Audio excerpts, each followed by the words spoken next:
Vadodara ST bus station પર રક્ષાબંધનના તહેવારને લઈને મુસાફરોનો ભારે ઘસારો। રક્ષાબંધનના પવિત્ર તહેવારને હવે ગણતરીના દિવસો બાકી રહ્યા છે, ત્યારે ભાઈના કાંઠે રાખડી બાંધવા જતી બહેનો અને પરિવારજનોના કારણે Vadodara central ST bus stand પર મુસાફરોનો ભારે ઘસારો જોવા મળી રહ્યો છે। તહેવારોના આ દિવસોમાં નાગરિકોને મુસાફરીમાં કોઈ અગવડ ન પડે તે માટે એસટી નિગમ દ્વારા વ્યાપક અને વિશેષ આયોજન હાથ ધરવામાં આવ્યું છે।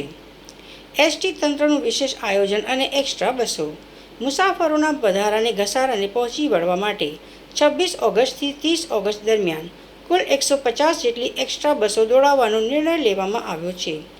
રોજની અંદાજે 50 વધારાની બસો શોર્ટ ટ્રીપ રૂટ પર સતત કાર્યરત રહેશે।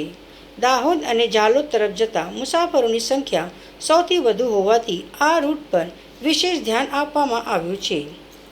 પંચમહાલ, હાલોલ, કાલોલ, ગોધરા અને દાહોદ રૂટ પર વધારાની બસો દોડાવાશે। ભાવનગર, રાજકોટ, દ્વારકા તેમજ અમદાવાદ તરફ જતા યાત્રિકો માટે પણ વધારાની બસ સેવાની વ્યવસ્થા કરાઈ છે। તહેવાર દરમિયાન પાવાગઢ મહાકાળી માતાના દર્શનાર્થે જતા શ્રદ્ધાળુઓ માટે પણ વિશેષ બસો ઉપલબ્ધ રહેશે।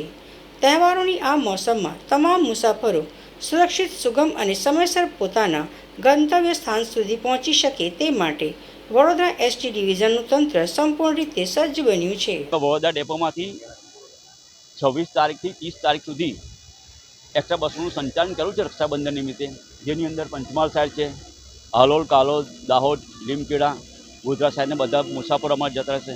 આ બાજુ સૌરાષ્ટ્રની અંદર ભાવનગર, રાજકોટ, દ્વારકા સુધીનું એક્સ્ટ્રા સંચાલન કરેલું છે। ઉત્તર ગુજરાતમાં અમદાવાદ સુધીનું સંચાલન કરેલું છે। રોજની 50 બસો મેં એક્સ્ટ્રા સંચાલનમાં મંગાવેલી છે, જેની અંદર 100 ટ્રીપનું અમારું આયોજન છે।